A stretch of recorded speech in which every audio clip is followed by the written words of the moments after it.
القصة دي بتحكيها ست زيكم بالظبط. اسمها المعلمة سامية مش سماح.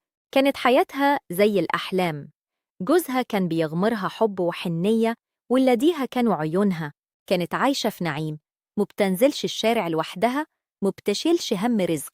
وكل اللي حوالينها كانوا بيقولوا ده انتي عمرك ما شفتي تعب. وكانت هي فعلا مبسوطة لحد ما الساعة دقت فجأة. جوزها اتوفى في لحظة وخلفه ولاد في الكلية والثانوية.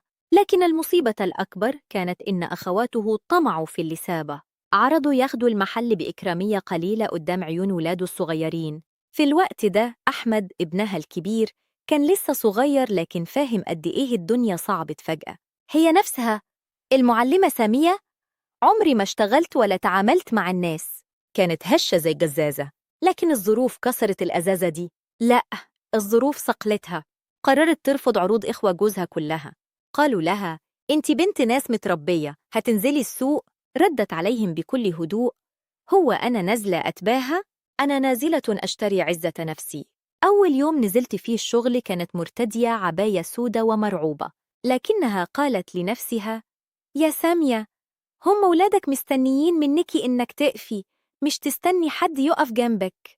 Eventually لقيت نفسها بتتعلم الحساب، بتحفظ أسماء البضاعة، بتعرف مين التاجر الكذاب ومين الصادق. ومع الأيام بقوا ينادوها في السوق بالمعلمة سامية، وهي أول مرة تحس إن اللقب ده مش مجرد كلام، ده وسام على صدرها. إعادة تشويق. وبعد ما كبرت ولادها اكتشفت إن أكبر خيانة مش من الغرباء، لكن من اللي ربتهم على إيدها. تابعوا معايا الجزء الثاني علشان تعرفوا إيه اللي حصل لما ابنها الكبير رفض يشتغل معاها، وخسرها خسارة مادية تقدر بالملايين. بعد سنين من التعب، المعلمة سامية كبرت الشغل أحسن مكان، بقى ليها اسم في السوق، ولادها كبروا ودخلوا الجامعة. كانت مبسوطة إنها خلاص هتريح نفسها.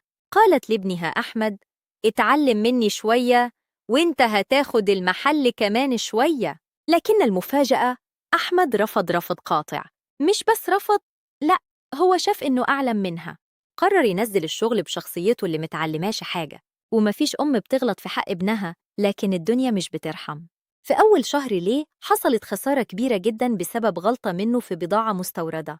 سامية قالت له: ما تخافش، هنصلح الغلطة. لكن أحمد كان عنده إصرار غريب: لا يا ماما، خلاص انتي عجوزة ومش فاهمة حاجة، نبيع المحل ونصفي البضاعة. هنا وقفت سامية لأول مرة تصرخ في وش ابنها: اللي بنيناه ده بعرق جبيني، مش هاخده وارميه في الزبالة عشان زعلان من نفسك. كملت هي الشغل لوحدها تاني، وسابت أحمد يروح يتجوز ويعمل حياته بمساعدة منها. ساعدته تفتح مشروع يريحه، لكن في المقابل مراته كانت ناس مغرورة، كانت بتخليه يقاطع أخواته ويمنعهم من البيت. وسامية سكتت، لأنها كانت بتقول هو حر طالما مبسوط. فضلت على الحال ده سنين. بنتها الكبيرة اتجوزت من شخص حالته المادية متوسطة، فجهزتها بشقة في نفس العمارة علشان تفضل قريبة منها. البنت الصغيرة كانت لسه صغيرة وطيبة زيادة عن اللزوم. سامية كانت خايفة عليها من شر الدنيا. وهنا سامية وصلت لسن 40. قررت إنها تعيش شوية، تنزل العباية السوداء، تلبس ألوان، تظبط شكلها. كل اللي حوالينها لاحظوا التغيير. كان رد فعل ابنها الوحيد: أنتِ بتعملي كده ليه؟ مش من حقك تلفتي الأنظار. إعادة تشويق. وهي بتحاول تعيش، فجأة دخل حياتها شاب صغير عليها بكتير، وسيم، راقي، وخاطبها بشكل عمرها ما تخيلته. لكن أولادها وقفوا بالمرصاد. تابعوا الجزء الثالث علشان تعرفوا مين ده الرجل اللي قلب حياتها. ولية أولادها هددوها بالهجر لو كملت معاه. ظروف المعلمة سامية كانت صعبة، لكن قلبها لسه بيحب. لما كملت 40 حست إنها عايزة تعيش لآخر مرة. وفجأة دخل المحل واحد شاب عمره 27 سنة، اسمه كريم. كان لسه طالب في كلية حقوق، لكن شكله خيل. وسيم، دقيقه، ريحته بتعطر المكان، جاي يسأل عن شغل. ولأول مرة قلب سامية يدق بقوة. كريم كان من عيلة كانت غنية وفجأة خسرت كل حاجة. أبوه مات وهو عنده أختين صغيرين، وهو اللي صرف عليهم. سامية شافت فيه ابنها اللي كان ممكن يكونه لو الظروف جبرته. قالته: اشتغل عندي وهخلي مرتبك أسبوعي مش شهري عشان مصاريفكم. وكانت كل يوم تعرف عنه حاجة جديدة تحبها فيه، أمانته، تعبه، وحنية. وحصل اللي ما توقعتش، كريم طلبها للجواز. سامية عرف أمها؟ طبعاً، لكن ولاديها أحمد وباقي أخواته وقفوا في وشها وقالوا: يا أمة، لو اتجوزتي أنت ميتة بالنسبة لنا، مش هنسأل عنك ولا نيجي عندك. حتى ابنتها الصغيرة اللي كانت لسه مخطوبة هددتها: همشي من البيت وهعيش عند إخواتي، هتسبيني لوحدي علشان راجل غريب. سامية انهارت، حكت لكريم: أنا مش قادرة أخسرهم.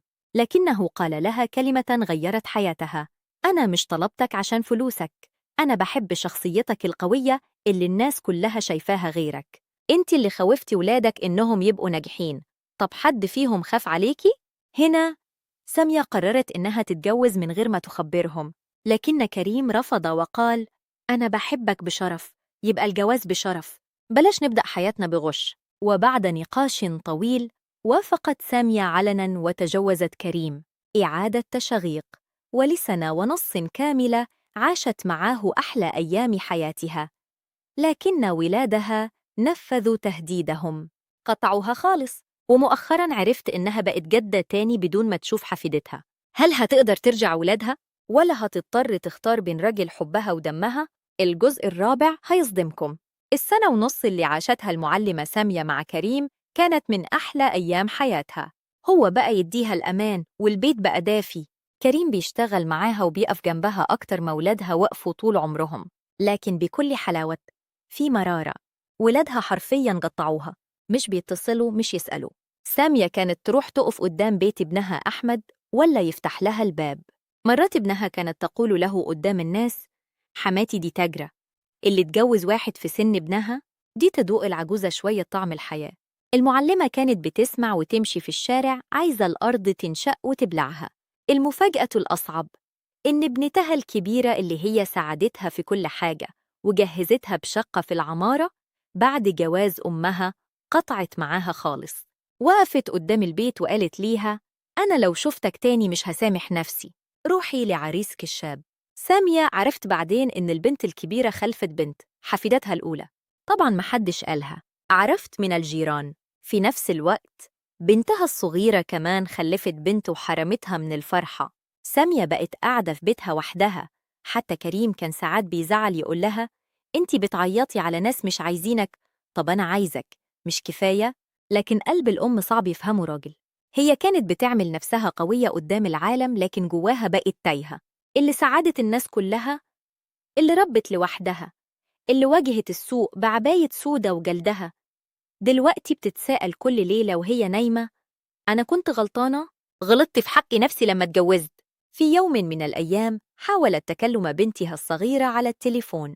البنت ردت وقالت العبارة اللي فضلت في دماغها اليومنا ده: يا ماما، انتي موجودة عندنا في ورقة الطلاق، طلقتي أحضننا واخترتي راجل معرفتيهوش غير سنة. وقفلت الخط. إعادة تشويق. سامية وصلت لمرحلة إنها بتروح المستشفى لوحدها وبتكلم مراية الحمام تحس إنها عايزة تموت. لكن اللي جاي في الجزء الخامس هيدير حياتها 180 درجة. اكتشاف هيزلزل البيت كله. مستنيين؟ المعلمة سامية بدأت تمرض، مش مرض جسدي بس، لكن مرض نفسي قاتل. قعدت تفكر: أنا كنت صح ولا غلط لما اتجوزت؟ كل ما تتذكر لحظات مع كريم، ضحكته، كرمه، وقفته معها، تحس إنها أخذت حقها من الحياة. لكن كل ما تتذكر وش بنتها وهي بتقولها طلاقتك، تحس إن قلبها بيتقطع. كريم بدأ يلاحظ إنها مش مبسوطة، حاول يفرحها، ياخدها في رحلات، يجيب هدايا. لكن سامية كانت قاعدة في بيتها زي تمثال مكسور. في يوم راحت لعند شيخ ويحكي لها عايزة فتوى: أنا بني آدمة غلطت في حق نفسي ولا غلطت في حق ولادي؟ الشيخ رد وقالها كلمة خلتها تقف: أنت اللي ناسية إن الدين قال الطاعة لله ثم للوالدين، مش العكس. اللي ولادك طالبينه منك هو إنك تضحي بآخر فرصة ليكي بالسعادة، وساعتها هم اللي هيبقوا ظالمين. سامية خدت الجرعة دي من الشجاعة وراحت بدون ما تقول لكريم، فتحت قضية رؤية شرعية على ولادها، عايزة بس تشوف حفيدتها اللي منعوها عنها.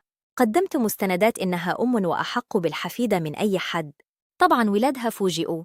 أحمد اتصل فيها أول مرة من سنين، لكن مش عشان يسأل عنها، لا، ده عشان يسبها.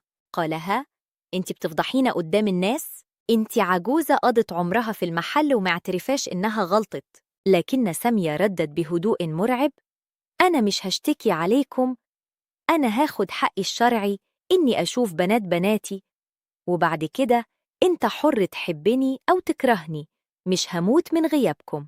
القضية تحددت في المحكمة، والمفاجأة إن المحكمة حكمت لها بحق الزيارة مرتين في الشهر. لما عرف كريم فرح ورقص، لكن سامية عارفة إن كده مش هترجع أولادها، هي بس هتشوف وش الحفيدة اللي اسمها جوري بتحبه كأنه قطعة من روحها. إعادة تشويق. المعلمة سامية هتقعد في بيتها ليلة الحكم وحدها وترن جرس البيت. هتفتح لقى حد واقف، مش ولادها، شخص محدش يتوقعه. الجزء الأخير مش هتصدقوا. سامية قاعدة في بيتها في الليل، زوجها نايم ولسه بتقلب وتتجمع. فجأة جرس البيت دق. الساعة 11 الليل. مين في الوقت ده؟ قالت: يمكن ولادي، يمكن ندمهم وقرروا يرجعوني. فتحت الباب سريعاً، لكن اللي واقف قدامها مش أحمد ولا بناتها، كانت بنتها الصغيرة سامية، الكائنة الطيبة اللي هددت قبل الجواز إنها هتمشي من البيت. بنتها الصغيرة دي واقفة بعباية سودة وعيونها حمراء، كانت حاملة جواها طفلة صغيرة اسمها جوري. مدتها لها وقالت بصوت مكسور: تعالي خدي حقك يا ماما، أنا تعبت من الحرمان. سامية سقطت على ركبتيها، مدت إيديها لأول مرة تمسك حفيدتها. الطفل الصغير مد إيده ليها وضحك. في اللحظة دي الدنيا سكتت. البنت الصغيرة حكت ليها إن مرات ابنها أحمد هي اللي كانت ماسكة العصاية ومنع أي حد يكلمها، وإن أمها بعد الحكم القضائي ما بقاش قدامها حجة تمنع حبها. قالت: أنا جيت أحضنك يا ماما، مش عشان المحكمة، عشان قلبي كان دايماً معاكي. سامية قالت لها كلمة كانت عايزة تنطقها بقالها سنتين: أنا مش هسامحكم، هسامحك أنتي بس، لكن مش عشان ضعف، عشان حفيدتي جوري. وطلعت من الدولاب علبة صغيرة كانت عاملة فيها هدية للحفيدة أول ما عرفت إنها جت في الدنيا. فتحتها لقيت قلادة صغيرة مكتوب عليها: جوري نور عيني. بعدها بكم يوم أحمد اتصل يقولها: أنا عايز أعتذر، بس مش دلوقتي، لسه. سامية ردت ببرود: أنا مش بستناك، أنا عايشة حياتي، لكن بابي مفتوح لمن يريد الدخول بسلام.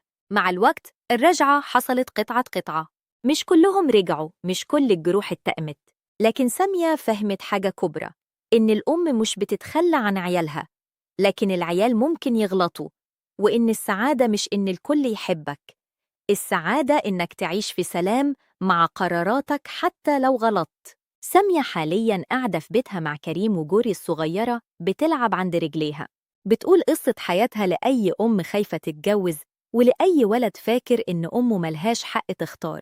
هي مش عارفة أكملت سنين قد إيه، لكن هي عارفة حاجة واحدة: إنها ماتت كذا مرة وقامت كذا مرة، وإن الحب الحقيقي بيبدأ لما تختاري نفسك من غير ما تخلي حد تاني يضيع